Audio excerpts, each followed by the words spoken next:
Salve, salve, bom dia, começando mais uma live nesse sábado de manhã, às 9h03 da matina, direto de São José dos Campos. Vamos, que temos mais um capítulo deste querido livro, Ego is the Enemy. Excelente livro, um capítulo melhor do que o outro, meus amigos. Hoje vamos falar um pouco de como nós devemos nos conter e por que isso é importante, além de contar uma história muito interessante que aconteceu nos Estados Unidos, certo? Avançando já para a nossa live número 97, vejam vocês, 97 lives seguidas, um dia de cada vez, uma live por vez. Quem diria? Vamos que vamos. Hoje o capítulo é bem curtinho, resolvi não avançar aí em mais de um capítulo, porque o assunto é bastante pertinente. E o Ryan, como sempre, ele nos traz histórias, né? Ele traz uma história aqui bem interessante do Jack Robinson. Eu não sei se vocês conhecem, eu não conhecia, fui pesquisar agora cedo com a minha leitura. Quem é Jack Robinson, né? Na verdade, ele apresenta esse personagem aqui histórico dos Estados Unidos, mas ele não dá tantos detalhes, então eu fui saber um pouquinho mais para contar para vocês. Jack Robinson foi o primeiro jogador negro a jogar a Liga de Beisebol.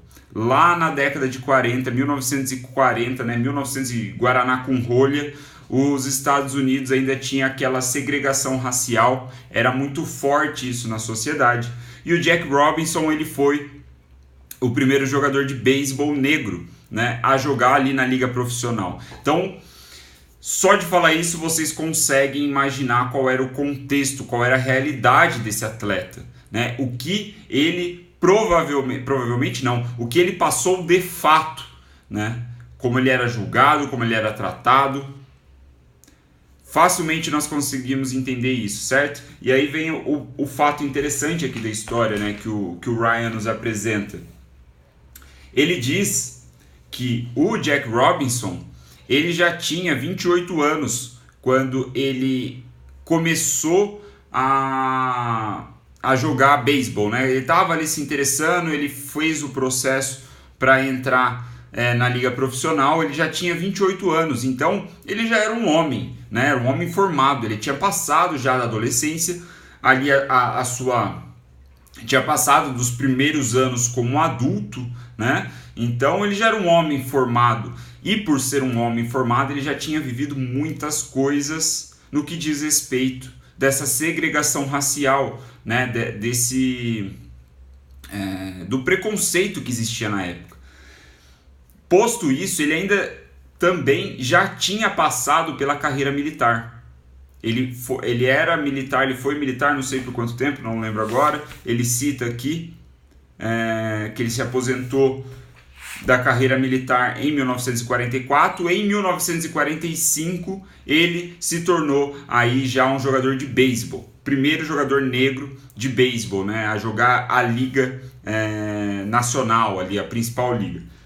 E aí o que o Ryan nos traz, né, que a reflexão dele em cima disso é que o Jack Robinson, esse cara, quando ele estava indo atrás para se tornar um jogador de beisebol, o treinador que estava disposto, né, que foi o facilitador, vamos colocar assim, ele estava procurando alguém que tivesse estômago para não responder a provocações.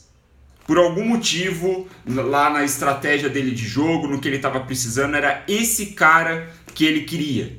Era um cara que não respondia a provocações, não respondia a manifestações da torcida, por exemplo, da torcida adversária, dos outros jogadores concorrentes, ou até mesmo da mesma equipe, quem sabe. Então, ao fazer isso e encontrar o Jack Robinson, ele sabia que o Jack Robinson era negro, e ele pegou e começou a moldar já na hora da entrevista situações que testaria esse estômago do Jack Robinson para não responder a esse tipo de manifestação contra ele. Então, quando o Jack foi ser entrevistado, ele combinou com as pessoas de começarem a tratar mal ele. E aí ele ia observando se o Jack Robinson, de fato, era uma pessoa que cumpriria essa necessidade que ele tinha para montar a equipe, né? E isso antes de entrevistar ele, antes de falar com ele. E aí ele perguntou aí até que ele passou por isso, ok, o Jack Robinson foi maltratado, chegou na entrevista, e aí esse técnico, esse treinador, perguntou para ele, você tem, né, o que é necessário, você tem um estômago para lidar com tudo que você vai ter que lidar? Por quê? Porque ele estava pensando no longo prazo, esse treinador. Ele queria alguém que se sustentasse ao longo prazo. Né? Ele estava tendo aí o big picture, né? Como eles falam, sei lá, uma visão ampla, uma visão maior sobre a situação. E aí o Robinson falou que sim, né? Ele aceitou o desafio, né? Ele passou por todos esses pequenos testes que ele nem sabia. E aí, o ponto interessante aqui da história, né, já avançando para o final da história, é justamente todo esse caminho que o Jack Robinson teve que passar. Porque ele começou a jogar e ele recebia insultos da torcida, recebia insultos dos outros jogadores do outro time, recebia insultos dos técnicos. Tem aqui uma passagem que ele fala, ele cita, que o Ryan cita, um treinador de um time concorrente do Jack Robinson, né, de uma outra equipe, fez uma declaração dizendo que você está sendo esperado na selva, né? E xingando ele, chamando ele de preto, coisa assim, né? We don't want you here, nigger, né? Ele falava. Então, ofendendo ele diretamente. E esse treinador, ele começou a ser muito reprimido, não pelo Jack Robinson, mas teve uma comoção social em torno disso, que olha para vocês verem. Depois, um mês depois, o Jack Robinson aceitou tirar uma foto com esse treinador que tinha xingado ele, só para abafar o caso e o cara não perder o emprego. Então você vê que o ego do Jack Robinson está além de tudo isso. Ou melhor, esteve ao lado dele, né? Em momentos onde, e ele fala, nessa passagem, o Jack ele fez ele escreveu depois sobre isso, falando que a vontade dele era socar, né, a cara desse treinador com o seu punho negro. Então ele estava com raiva, obviamente, ele queria, né, reagir de alguma forma. Ele tinha um senso de justiça. Ele estava sendo provocado, né, de uma maneira ali muito agressiva. E ele queria responder, o ego estava do lado dele, mas ele não deixou o ego vencer. Ele se segurou, ele se conteve-se, né? Até é o título do nosso capítulo, contenha-se. O capítulo de hoje. Então, e aí o que o Ryan tá... Por que ele tá trazendo essa história? Ele fala, cara, você deve, tipo, abaixar a cabeça para todo mundo que te provoca dessa maneira, né? Que causa esse tipo de agressão em você. Não, não é isso. O ponto aqui é o contexto. O contexto do Jack era de que ele estava começando sua carreira no beisebol, ele era o primeiro atleta negro, todo o ambiente, toda a sociedade, a gente generalizando, extrapolando, estava contra ele. Então, se ele começasse a responder os torcedores que ficavam cuspindo nele em campo, a vítima seria os torcedores e não ele, né? Porque a sociedade, o contexto estava todo contra ele. Então, deixar o ego de lado nesse momento, abaixar a cabeça, e ele diz até que não só o ego de lado, mas o seu senso de justiça precisou ser deixado de lado. Essa questão da justiça social, né? De como ele estava sendo tratado só por ter a cor diferente da maioria dos jogadores de beisebol. Então ele deixou isso de lado também. E a justificativa que o Ryan traz é justamente porque ele tinha um plano maior. Ele conseguia enxergar no longo prazo, ele conseguia enxergar o que seria a sua carreira ao longo dos anos. Exatamente. Resultado como resposta. Os pés no chão, que a gente vem falando aí há pelo menos 2 ou 3 lives. É em cima do fato concreto, né? Ele foi responder em campo. E aí o que é interessante é que o Ryan diz que ao longo do tempo o Jack foi ganhando, como que diz? Não confiança em si, mas ele foi ganhando notoriedade. Ele foi, se eu não estou enganado aqui, agora eu não lembro se eu vi no livro ou se eu vi no Wikipedia aqui quando eu estava dando minha pesquisada. Mas ele ganhou no primeiro ano, já participando da liga, ele já foi o MVP, né? O melhor jogador da liga, no primeiro ano. E aí você vê, o cara, ele foi aos poucos ganhando, né, ali a notoriedade mesmo da mídia da época, da sociedade, coisa assim. Então, ele já não era simplesmente um novato, um iniciante. Não, ele era um cara que estava de início de carreira, mas que já estava entregando resultados. E isso, o Ryan cita, começou a ele sentir a permissão de responder um pouquinho mais das provocações. Então, se ele tinha que dar uma umbrada num cara, um chega pra lá, no jogador que está falando um monte de lorota na cabeça dele, ele já estava mais confiante a fazer isso. Porque ele não estava tão nessa fase de preparação, né? Nessa fase de ambição, que é a parte 1 do livro, que esse capítulo faz parte.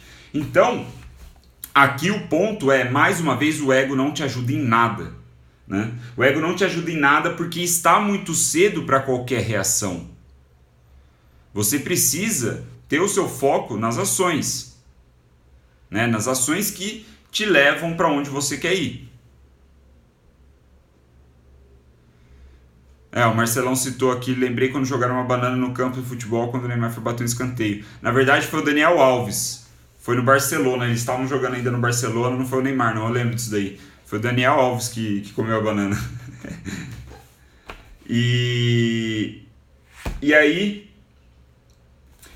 a conclusão aqui da nossa live de hoje, mais curta, dessa história, desse capítulo também mais curto, é que quando você quer algo grande, algo importante, algo significativo, quando você quer conquistar essas coisas, você enfrentará todo tipo de indiferença. Você vai enfrentar desde de indiferença até sabotagem.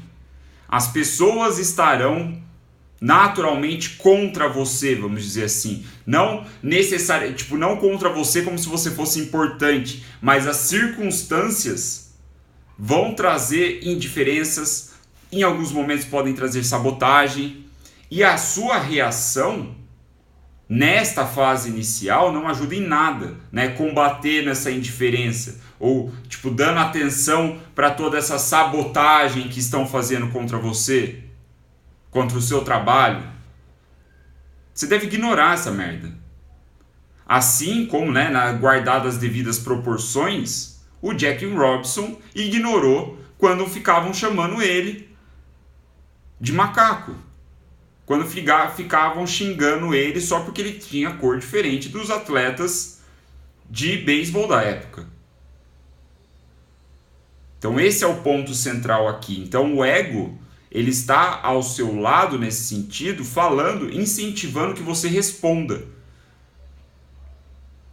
que você vá dando corda, que muitas vezes é justamente o que o agressor quer, né? Então, a live de hoje foi sobre se conter, né? Live número 97, Restrain Yourself, é o nome deste capítulo. E vamos avançando aqui, eu acho que deve faltar mais uns 3 capítulos curtinhos, 4 capítulos, e a gente mata essa parte de ambição. Vou ver se eu consigo acelerar um pouco mais o ritmo, mas eu confesso que a leitura desse livro para mim, embora ele seja pequenininho, páginas pequenas aqui, a letra tem um tamanho legal, eu confesso que a leitura dele é devagar para mim, assim, eu leio devagar, porque, como eu falei, tem muita palavra que eu marco aqui e eu tenho que ir no dicionário. O Ryan, ele traz muitas histórias, assim, tem um vocabulário bem rico que eu confesso não ter um inglês tão bom assim, né? Eu preciso ter algumas pausas, ver, identificar, ver o que está falando, e o assunto também é bastante denso, né? Então, eu achei que eu conseguiria fazer um ritmo acelerado, mas também não vou me apegar a isso, vou fazendo aqui de uma maneira tranquila. Não quero apressar as coisas, ficar naquela noia, não, vou bater o recorde de livros que eu já li na minha vida. Não, foda-se, né? Vou ler com calma, eu quero realmente absorver o que tem que ser absorvido de cada capítulo, de cada livro, e se precisar ir devagarzinho, nós vamos devagarzinho, né? O importante é o conteúdo e não a velocidade aqui da nossa leitura. Espero que tenha feito sentido para vocês. Muito obrigado pela atenção nesse sábado de manhã. Hoje falamos sobre como se conter. Quem entrou depois, eu espero que essa live fique salva. Essa semana foi corrida pra caramba, eu não consegui ainda subir as lives. Não consegui subir as lives da temporada anterior, fiz muita coisa, mas eu vou ver se no fim de semana agora eu consigo dar um jeito nisso, certo? Muito obrigado pela atenção, vamos que vamos. Amanhã eu não vou conseguir fazer a live às 9h03, provavelmente eu faça ou bem cedo ou de noite, vou ver. Talvez eu faça até minha esposa fez isso ontem, eu gostei da ideia dela. Acho que eu vou fazer uma enquete aí para ver qual é o melhor horário. Se vocês preferem cedo ou se vocês preferem no fim do dia. Certo? Muito obrigado, um abraço, vamos que vamos, bom descanso aí para quem vai descansar, bom trabalho para quem vai trabalhar. Amanhã estamos aqui de novo, só vamos definir o horário. Falou!